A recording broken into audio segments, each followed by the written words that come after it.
The Jerusalem Embassy Act, passed by the U.S. Congress in 1995, was a right-wing ambush against both the Clinton administration and the Israeli government of Prime Minister Yitzhak Rabin. Neither Clinton or Rabin, then fully invested in the Oslo Accords, were interested in allowing the nuclear issue of Jerusalem to intrude on the negotiations with the Palestinians at that stage. It was an attempt by the leader of the opposition, Benjamin Netanyahu, and his allies in Washington to derail Oslo. Rabin, as Israel's leader and the Israel Defense Forces chief of staff who had commanded the capture of the East Jerusalem in 1967, had no choice but to outwardly support the act, which passed overwhelmingly in Congress, though he raged behind closed doors at Netanyahu's maneuver.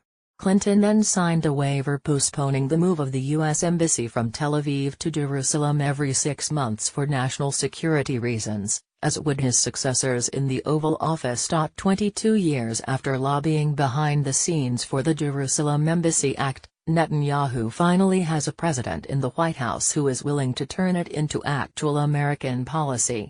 Every element of Donald Trump's proclamation recognizing Jerusalem as the capital of Israel confirmed to Netanyahu's standard talking points.